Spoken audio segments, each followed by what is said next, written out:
여러분, 지금부터 제가 하는 질문에 3초 안에 대답해 보십시오.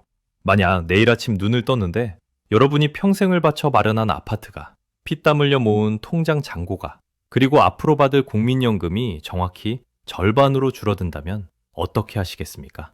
전쟁이 난 게 아닙니다. 나라가 망한 것도 아닙니다. 그저 뉴스 하단에 지나가는 숫자 하나, 환율이 바뀌었을 뿐인데 말이죠. 에이, 설마 그런 일이 일어나겠어? 대한민국이 어떤 나라인데? 지금 혹시 이렇게 생각하셨나요? 바로 그 안일함이 이번 위기에서 여러분을 가장 먼저 침몰시킬 것입니다. 1997년 IMF 직전에도 사람들은 그랬습니다. 한국 경제 펀더멘털은 튼튼하다고 믿었죠. 하지만 결과는 어땠습니까? 기업은 줄초상을 치렀고 가장들은 거리로 나앉았습니다. 지금 우리 눈앞에 닥친 현실은 그때보다 훨씬 더 교묘하고 훨씬 더 잔혹합니다. 1달러 1,500원. 이 숫자는 단순한 환율이 아닙니다. 대한민국이라는 거대한 배에 구멍이 뚫렸다는 신호이자 여러분의 자산이 공중분해되기 시작했다는 사망 선고입니다. 오늘 이 영상은 단순한 경제 전망 따위가 아닙니다. 침몰하는 배에서 구명조끼를 입을 것인가, 아니면 선실에 앉아 가라앉을 것인가를 결정할 여러분의 마지막 생존 매뉴얼입니다. 지금부터 들려드릴 이야기는 매우 불편할 겁니다. 하지만 끝까지 듣지 않는다면 훗날 땅을 치며 후회하게 될 겁니다. 많은 분이 환율 뉴스를 보면 남의 나라 이야기처럼 여깁니다. 내가 미국 가서 살 것도 아닌데 1,300원이든 1,400원이든 무슨 상관이야. 라면값이나 안 올랐으면 좋겠네. 라고 생각하죠. 죄송하지만 여러분은 지금 완전히 틀렸습니다. 환율은 여러분이 숨쉬는 공기, 마시는 물, 입고 있는 옷, 심지어 오늘 점심에 먹은 김치찌개 국물 한 방울까지 지배하고 있습니다. 2025년 7월만 해도 환율은 1,350원대였습니다. 그런데 불과 넉 달 만에 1,470원을 뚫었습니다. 고작 120원 올랐다고요? 천만에요. 이건 재앙입니다. 예를 하나 들어보겠습니다. 기러기 아빠가 미국에 있는 자녀에게 매달 3,000달러를 보낸다고 칩시다. 7월에는 405만 원이면 보낼 수 있었습니다. 그런데 지금은 440만 원이 필요합니다. 가만히 앉아서 매달 35만 원, 1년이면 420만 원이 증발했습니다. 중형차 할부금 1년치가 그냥 허공으로 사라진 겁니다. 나는 유학 보낼 자식 없으니 괜찮아 라고요? 정말 그럴까요? 지금 여러분의 지갑을 털어가는 진짜 범인은 마트와 주유소에 숨어 있습니다. 한국은행 데이터를 보면 수입 물가가 석 달 연속 폭등하고 있습니다. 우리가 먹는 빵과 과자의 원료인 밀가루, 설탕, 옥수수 100% 수입입니다. 여러분이 출근할 때 타는 차에 넣는 기름 100% 수입입니다. 심지어 집에서 떼는 보일러 가스, 전기 전부 달러를 주고 사옵니다. 환율이 오르면 수입 가격이 오릅니다. 기업들이 그 손해를 감수할까요? 절대 아닙니다. 기업은 자선단체가 아닙니다. 환율이 10% 오르면 제품 가격은 15%, 20%로 올립니다. 원가 상승분에 불안 비용까지 얹어서 여러분에게 청구서를 떠넘깁니다. 어제 5,000원이던 김밥이 내일 6,000원이 되고 10,000원이던 순대국이 13,000원이 되는 현상. 사장님이 욕심쟁이라서가 아니라 돈의 가치가 쓰레기가 되고 있기 때문입니다. 여러분의 월급 명세서에 찍힌 숫자는 그대로일지 몰라도 마트에 가서 카트를 채울 수 있는 물건의 양은 이미 30% 이상 줄어들었습니다. 이게 바로 소리 없는 임금 삭감이자 자산 약탈입니다. 상황이 얼마나 심각한지 기업들의 장부를 들여다보면 소름이 돋습니다. 국내 식품 대기업인 CJ 제일제당이나 롯데 웰푸드 같은 곳을 볼까요? 환율이 10% 오르면 세후 이익이 수십억 원씩 날아갑니다. 동원 F&B는 환율이 10원만 올라도 영업이익 20억이 증발한다는 분석도 있습니다. 하지만 진짜 시한폭탄은 정유사와 항공사입니다. SK이노베이션 같은 정유사들은 원유를 전량 수입합니다. 하루에 수입하는 양만 수백만 배럴입니다. 환율이 1,400원에서 1,500원으로 뛴다? 앉은 자리에서 수천억 원의 환차손, 즉 앉아서 돈을 까먹는 상황이 발생합니다. 항공사는 더 처참합니다. 비행기 리스료, 정비료, 연료비까지 전부 달러로 결제합니다. 대한항공의 경우 환율이 10원만 올라도 480억 원의 손실이 난다고 합니다. 100원이 오르면 4,800억 원입니다. 주 단위의 돈이 환율 변동으로 사라지는 겁니다. 기업들이 바보가 아닌 이상 가만히 있을 리 없습니다. 여기서 공포의 악순환이 시작됩니다. 바로 달러 사재기입니다. 코로나 초기에 마스크와 휴지가 동났던 것 기억나십니까? 사람들이 필요해서 산 게 아니라 남들이 다 사니까 나만 없으면 죽는다 하는 공포심에 사재기했죠.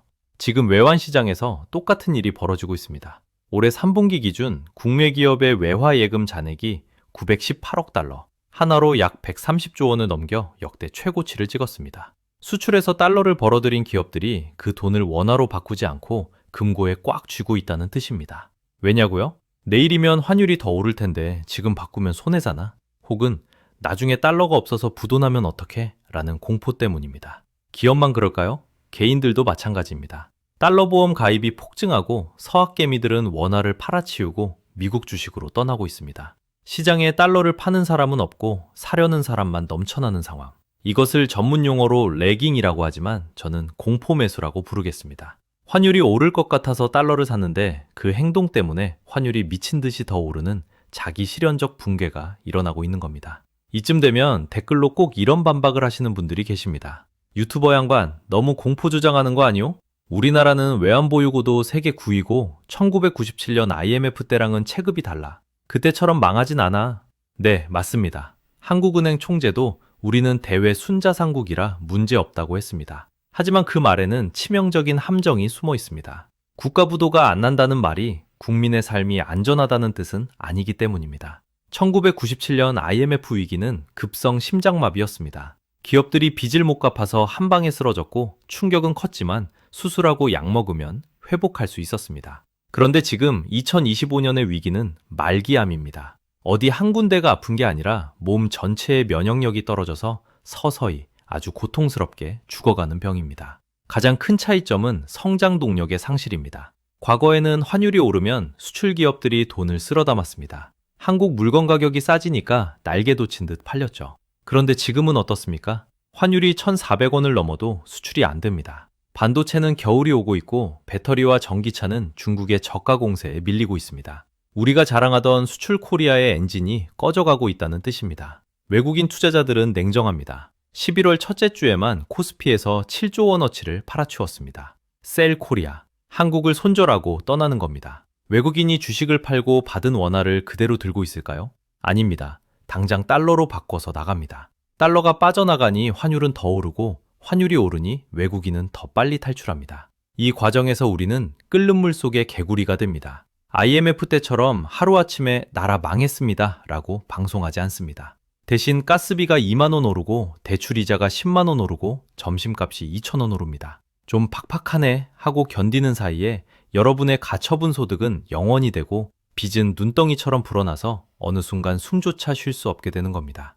이것이 바로 구조적 침몰의 무서움입니다. 그럼 정부는 도대체 뭘 하고 있냐, 대책이 없냐 라고 묻고 싶으시죠? 여기서 정말 불편한 진실을 마주해야 합니다. 지금 정부도 사실상 손발이 묶인 상태입니다. 쓸 수 있는 카드가 다 떨어졌거든요. 환율을 잡으려면 가장 확실한 방법은 금리를 미국만큼 올리는 겁니다. 미국 기준금리가 4.75%에서 5.00%인데 우리나라는 3.25%입니다. 금리 차이가 나니까 돈이 미국으로 빠져나가는 건 당연한 이치죠. 그럼 우리도 금리를 5%로 올리면 될까요? 그랬다간 대한민국이 붕괴합니다. 왜냐고요? 바로 1,900조 원에 달하는 가계부채 때문입니다. 영끌에서 집 산 2030 세대, 코로나 대출로 연명하는 자영업자들. 금리를 올리는 순간 이들은 줄파산합니다. 부동산 시장은 대폭락하고 은행까지 부실해집니다. 금리를 올리면 내수가 죽고 금리를 안 올리면 환율이 폭등해서 물가가 죽습니다. 이러지도 저러지도 못하는 외통수에 걸린 겁니다. 그래서 정부가 꺼내든 카드가 뭔지 아십니까? 바로 국민연금입니다. 기재부와 한국은행이 국민연금과 손잡고 외환 스왑을 체결했습니다. 쉽게 말해 국민연금이 해외 투자를 위해 가지고 있는 달러를 빌려와서 환율 방어에 쓰겠다는 겁니다. 심지어 국민연금의 해외 자산을 팔아서 달러를 국내로 들여오게 하는 환해지 비율 상향도 검토 중입니다. 이게 무슨 뜻인지 아십니까? 당장 발등에 부린 환율을 끄기 위해 우리의 미래인 노후 자금을 헐어쓰겠다는 겁니다. 국민연금은 해외 우량 주식에 투자해서 수익을 내야 고갈 시기를 늦출 수 있습니다. 그런데 환율 방어하겠다고 그 기회를 포기하고 달러를 파는 겁니다. 엄발의 오줌 누기? 아닙니다. 이건 추위를 피하겠다고 기둥뿌리를 뽑아 장작으로 태우는 꼴입니다. 정부가 국민연금까지 손댄다는 건 그만큼 상황이 급박하고 다른 방법이 없다는 방증입니다. 자, 이제 마음의 준비를 단단히 하십시오. 환율 1,500원이라는 마지노선이 무너지는 그날, 여러분의 하루가 어떻게 바뀔지 초단위 시뮬레이션을 돌려드리겠습니다. 영화가 아닙니다. 곧 닥칠 다큐멘터리입니다. 오전 9시, 주식시장 개장과 동시에 사이드카가 발동됩니다. 외국인들의 매도 폭탄에 코스피 2300선이 힘없이 무너집니다. 여러분의 주식 계좌는 파란불로 도배되고 공포에 질린 개미들이 투매에 동참합니다. 점심시간, 식당 메뉴판 가격이 또 바뀌어 있습니다. 죄송합니다. 재료값이 너무 올라서요. 김치찌개 12,000원, 돈가스 15,000원. 직장인들은 편의점으로 몰리지만 편의점 도시락 가격도 이미 6,000원을 넘었습니다. 오후, 주유소 앞에는 긴 줄이 들어섭니다. 휘발유 가격이 리터당 2,200원을 돌파했다는 소식에 기름을 미리 넣으려는 차량 행렬입니다. 물류트럭 기사님들은 운행을 멈춥니다. 기름값 되면 남는 게 없다며 파업을 예고합니다. 택배비가 오르고 배달비가 오릅니다. 저녁 뉴스에는 암울한 소식만 나옵니다. 무역수지 적자 사상 최대, 중소기업 부도 속출. 중견기업에 다니는 김 부장님은 오늘 권고사직 통보를 받았습니다. 회사가 원자재 가격 상승을 견디지 못해 밤 11시 잠자리에 누웠지만 잠이 오지 않습니다. 대출 이자 문자가 옵니다. 변동금리 적용으로 다음 달부터 이자가 30만 원 더 나간다고 합니다. 월급은 그대로인데 나가는 돈은 100만 원이 늘었습니다. 이게 바로 환율 1,500원 시대 평범한 중산층이 신빈곤층으로 전락하는 과정입니다. 여기까지 듣고 나면 가슴이 답답하고 화가 치밀어 오를 겁니다. 그래서 다 죽으라는 거냐? 심한 고문이라도 좀 해줘라 라고 말하고 싶으시겠죠? 하지만 제가 이렇게 잔인할 정도로 현실을 꼬집는 이유는 단 하나입니다. 알아야 산다는 것입니다. 역사를 돌이켜보십시오. 1997년 IMF, 2008년 금융위기, 2020년 코로나 팬데믹, 이 거대한 공포의 파도가 덮칠 때마다 90%의 대중은 휩쓸려 내려갔습니다. 하지만 나머지 10%, 눈치 빠른 누군가는 그 파도 위에 올라탔습니다. 그들은 폭락한 아파트를 헐값에 주었고 바닥을 기는 주식을 쓸어 담았습니다. 그리고 위기가 지나갔을 때 그들의 자산은 2배, 3배가 아니라 10배, 20배가 되어 있었습니다. 이게 바로 자본주의의 냉혹하지만 매력적인 규칙입니다. 부는 사라지는 것이 아니라 준비된 자에게로 이동할 뿐이다. 환율 1,500원 시대, 누군가에게는 지옥의 문이 열리는 소리겠지만 오늘 이 영상을 끝까지 보시는 여러분에게는 인생 역전의 신호탄이 될 것입니다. 지금부터 뜬구름 잡는 이론 따위는 집어치우고 당장 내일 아침에 은행에 가서 그리고 여러분의 책상 앞에서 무엇을 해야 하는지 딱 3가지 실전 행동 강령을 말씀드리겠습니다. 받아 적을 준비 되셨습니까? 첫 번째, 지금 당장 여러분의 자산 포트폴리오에서 원화의 비중을 의심하십시오. 여러분은 아마 통장에 100% 원화만 가지고 계실 겁니다. 이건 마치 침몰하고 있는 배 안에 구명조끼도 없이 갇혀있는 것과 똑같습니다. 앞서 말씀드렸죠? 환율이 1,500원을 넘어가면 원화 가치는 쓰레기가 됩니다. 여러분이 아무리 열심히 일해서 저축해도 그 돈의 구매력은 실시간으로 녹아내립니다. 그렇다면 답은 정해져 있습니다. 달러를 사십시오. 지금 환율이 1,470원인데 너무 비싼 거 아니냐? 꼭지 잡는 거 아니냐? 많은 분이 이렇게 묻습니다. 하지만 여기서 중요한 건 투기가 아니라 보험입니다. 여러분, 집에 불 날까봐 화재보험 드시죠? 불 안 나면 보험료 날리는 겁니다. 그래도 들죠? 왜? 만약 불이 나면 전 재산이 타버리니까요. 달러도 마찬가지입니다. 전체 자산의 최소 20%는 달러로 바꿔두십시오. 달러 예금도 좋고, 달러 RP도 좋고, 미국 국채 ETF도 좋습니다. 형식이 중요한 게 아닙니다. 핵심은 대한민국 경제가 흔들릴 때 나를 지켜줄 안전장치를 마련하는 겁니다. 환율이 1,600원, 1,700원 가면 여러분이 가진 원화 자산은 박살나겠지만 미리 사둔 20%의 달러 자산이 그 손실을 해지, 즉 방어해 줄 겁니다. 달러뿐만이 아닙니다. 금을 주목하십시오. 화폐 가치가 떨어질 때 역사적으로 유일하게 그 가치를 보존해온 것이 바로 금입니다. 전쟁이 나도 나라가 망해도 금덩어리는 빵으로 바꿀 수 있습니다. 거창하게 금괴를 사라는 게 아닙니다. KRX 금시장 계좌를 트면 주식처럼 1g 단위로 살 수 있습니다.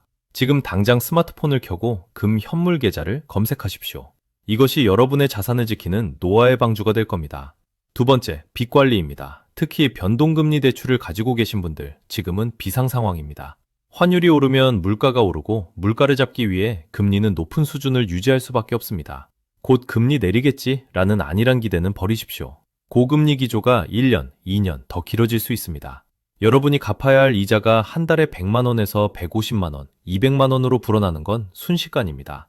빚이 여러분의 목을 조르기 시작하면 아무리 좋은 투자 기회가 와도 잡을 수 없습니다.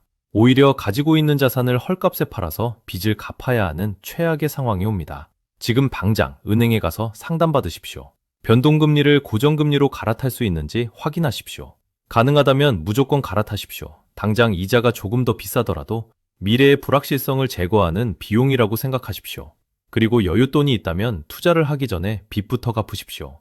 대출이자 6%를 확실하게 아끼는 것이 불확실한 주식 수익률 10%를 쫓는 것보다 훨씬 현명한 투자입니다.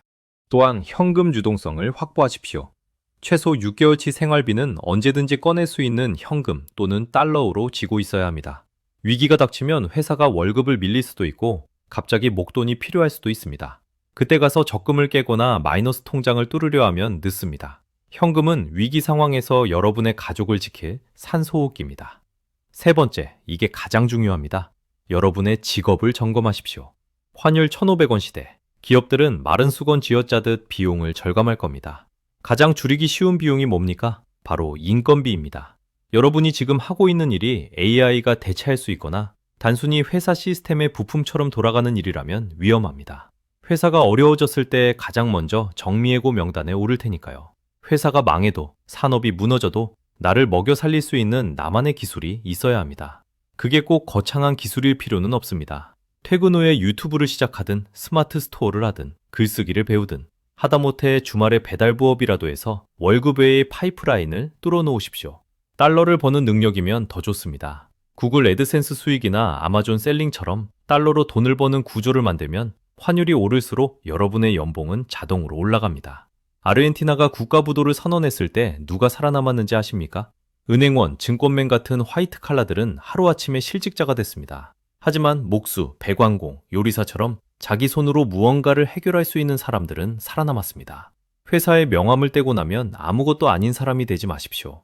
여러분의 이름 석자가 곧 브랜드가 되고 능력이 되어야 합니다. 지금 당장 배우십시오. 시장이 필요로 하는 기술을 하나라도 더 장착하십시오. 그것이 진정한 생존 능력입니다. 마지막으로 멘탈 관리입니다. 위기 상황에서 사람을 진짜 죽이는 건 돈이 아니라 공포입니다. 뉴스를 보십시오. 온통 망했다, 큰일 났다는 소리뿐일 겁니다. 주변 사람들도 다들 죽는 소리를 할 겁니다. 이때 대중 심리에 휩쓸려 같이 공포에 떨면 여러분은 평생 개미로 살다 죽습니다. 부자들은 위기를 박앤세일 기간이라고 부릅니다. 남들이 공포에 질려 우량자산을 헐값에 던질 때 그들은 조용히 웃으며 줍습니다. 여러분도 늑대의 심장을 가져야 합니다. 환율 1,500원이 오고 주가가 폭락하면 겁먹지 말고 냉정하게 시장을 바라보십시오. 드디어 기회가 왔구나라고 생각하십시오. 그러기 위해서는 지금부터 공부해야 합니다. 경제가 어떻게 돌아가는지, 금리와 환율이 내 자산에 어떤 영향을 미치는지, 어떤 기업이 환율 상승에 수혜를 입는지 미리 공부해둬야 합니다. 준비된 사람에게 폭락장은 축제지만 준비 안 된 사람에게는 장례식입니다. 여러분은 축제의 주인공이 되겠습니까? 아니면 조문객이 되겠습니까? 환율 1,500원 돌파, 이제 가능성이 아니라 시간 문제입니다. 폭풍은 이미 오고 있고 피할 수 없습니다. 하지만 오늘 이 영상을 보신 여러분은 다릅니다. 미리 알았고 대비할 수 있는 골든타임이 아직 남아 있습니다. 오늘 밤 당장 가계부를 펴고 자산 현황을 점검하십시오. 내일 아침 은행에 가서 달러 통장을 만드십시오. 그리고 서점으로 가서 경제서적 한 권이라도 사서 읽으십시오. 당신의 가난은 소리 없이 다가오지만 준비된 자만이 폭풍 속에서도 우뚝 서 있을 수 있습니다. 세상은 여러분을 지켜주지 않습니다. 정부도, 회사도, 은행도 여러분의 안전을 책임져 주지 않습니다. 결국 내 가족, 내 재산을 지키는 건 나 자신뿐이라는 냉혹한 현실을 인정하십시오. 그리고 움직이십시오. 지금 당장. 여러분의 현명한 선택을, 그리고 다가올 위기 속에서의 건투를 빕니다. 오늘 영상이 도움이 되셨다면 구독과 좋아요, 그리고 소중한 지인들에게 이 영상을 공유해 주십시오. 함께 살아야 하니까요. 다음 영상에서는 더 구체적인 위기 속 유망 종목에 대해 다뤄보겠습니다. 감사합니다.